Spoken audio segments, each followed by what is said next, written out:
Imagine waking up one morning and realizing that the prices you see in shops mean nothing. The money in your pocket is slowly becoming useless, and the system that once promised stability is quietly falling apart.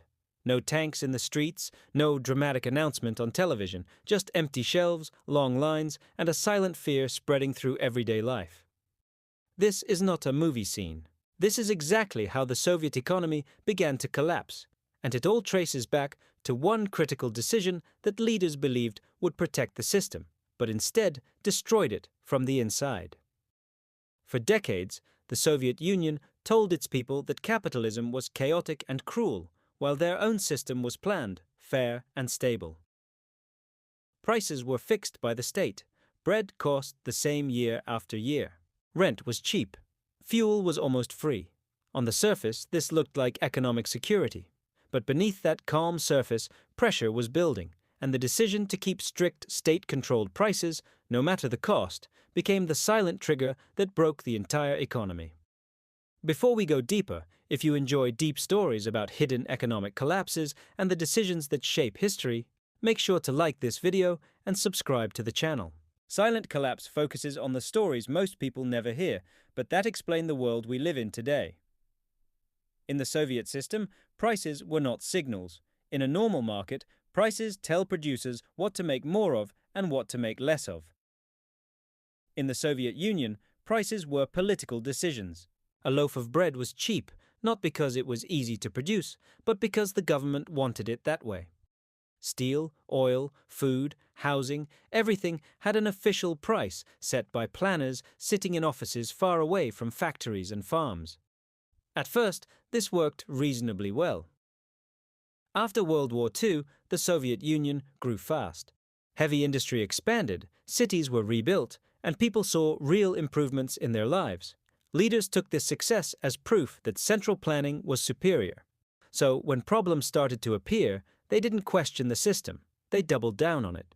As the decades passed, production costs rose. Machines got older, farms became less efficient, transport networks aged, but prices stayed frozen in time. This meant factories were forced to sell goods for less than it cost to produce them. To keep everything running, the state had to step in with massive subsidies. Instead of fixing the price system, the government printed more money and shifted resources from other areas to cover the losses.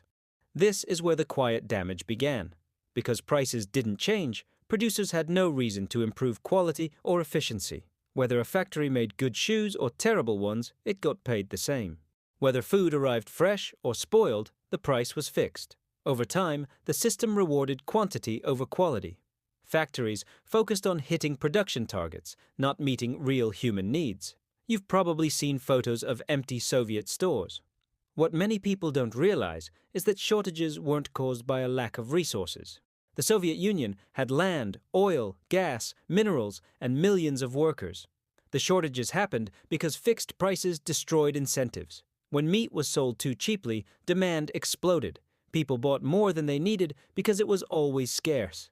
Farmers and producers, paid almost nothing, had no motivation to increase supply. By the 1970s, this imbalance had become permanent. Long lines were normal. People spent hours waiting for basic goods. A black market grew everywhere. Real prices existed, but only under the table. Officially, the system was stable. In reality, it was already broken. Then came the most dangerous part of the decision.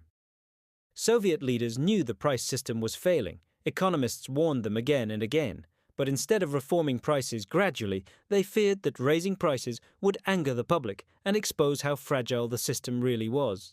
So they made the fatal choice: keep prices fixed at all costs, even if it meant hiding the truth. To maintain the illusion, the government borrowed heavily and relied more and more on oil exports. In the 1970s, high oil prices saved the Soviet economy. Hard currency from oil allowed the state to import food and consumer goods from the West. This temporarily masked the internal collapse. Leaders believed they had time. They believed the system could survive without real reform. But oil prices don't stay high forever. In the 1980s, global oil prices fell sharply. Almost overnight, the Soviet Union lost its main source of hard currency. Suddenly, imports became harder to afford. Subsidies became heavier. The budget deficit exploded, yet prices inside the country were still frozen.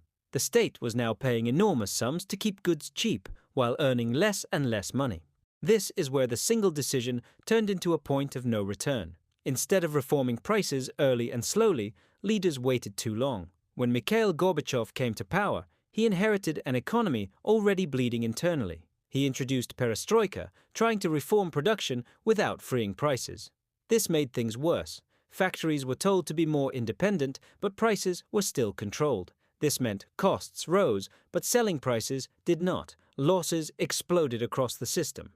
Money flooded the economy with nothing real to back it. Inflation existed, but it was hidden behind empty shelves instead of rising price tags. People felt it every day. They had money, but nothing to buy. Trust in the system evaporated. When a government can't provide basic goods, ideology means nothing. The social contract was broken. Finally, in the late 1980s, the leadership attempted partial price reforms, but by then it was too late. The moment prices started to move, decades of suppressed inflation exploded at once. Savings vanished. Anger replaced patience. The reform, meant to save the economy, instead confirmed people's worst fears. Within a few years, the Soviet Union collapsed, not because of one battle, one speech, or one foreign enemy, but because of a decision made long ago to control prices instead of reality.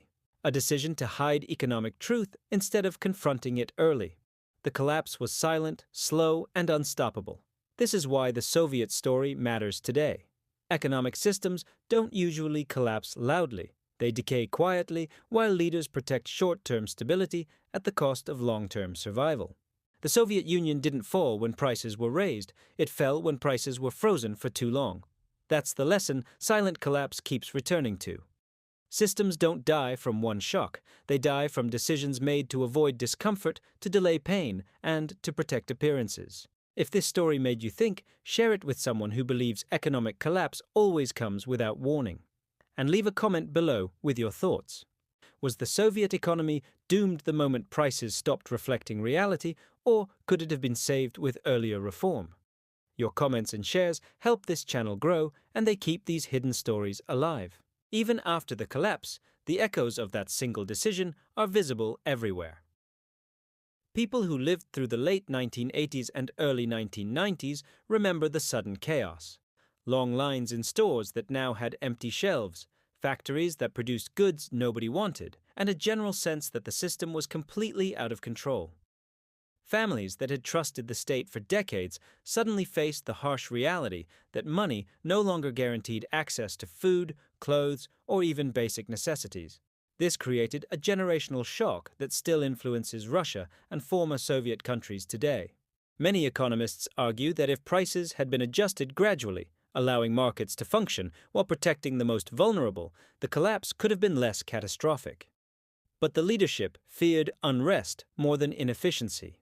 They underestimated the human cost of pretending everything was fine. And this is exactly the kind of lesson that silent collapse highlights. Small decisions in governance and economics, especially ones made to avoid short-term pain, can trigger long-term disasters. Another layer of the collapse was psychological. People stopped trusting official information. The state media continued to report that production targets were being met and that the economy was strong, while in reality, most factories operated at half capacity and many stores carried almost nothing. This disconnect between official reports and daily life created skepticism and frustration. People turned to rumors, black markets, and informal networks to survive. Trust in the system eroded, and once trust disappears, recovery becomes almost impossible. The frozen price decision also had unintended social consequences. Because everyday goods were cheap, the government tried to distribute wealth evenly on paper. But in reality, only those with access to scarce goods connect them. This created inequality in a system that claimed to be fair. And when the collapse came, the social fabric was already weakened. Communities could no longer rely on the state, and people had to fend for themselves. Looking at the bigger picture, the Soviet collapse was not just about economics, it was about the hidden fragility of centralized control. Every Soviet citizen experienced the consequences of this silent decision in daily life. waiting hours for bread, choosing between paying for electricity or food, or finding creative ways to get what the state refused to provide. And these stories, while often personal and small, add up to a powerful lesson. Economic control without adaptability is a ticking time bomb. By studying this, Silent Collapse shows viewers that no matter how powerful a system seems, ignoring market signals and delaying reforms can quietly destroy an entire economy. This is why modern governments, even those with strong centralized control, pay attention to economic indicators and inflation warnings. History has already provided the blueprint of failure, and the Soviet Union is the perfect example. So next time you hear about governments keeping prices low or artificially controlling markets, remember the Soviet Union. The decision that seemed harmless at first, intended to maintain stability and avoid public anger, ended up causing one of the most dramatic economic collapses of the 20th century. Silent Collapse keeps sharing these hidden lessons so we can understand that every small decision, every price policy, every subsidy has consequences that ripple through society, sometimes for decades. If you enjoyed this story and want to explore more hidden histories of economic collapses and silent decisions that shape the world, make sure to like this video, share it with your friends, and comment below with what shocked you the most. Your engagement helps keep these stories alive and spreads the knowledge about the silent forces that move economies.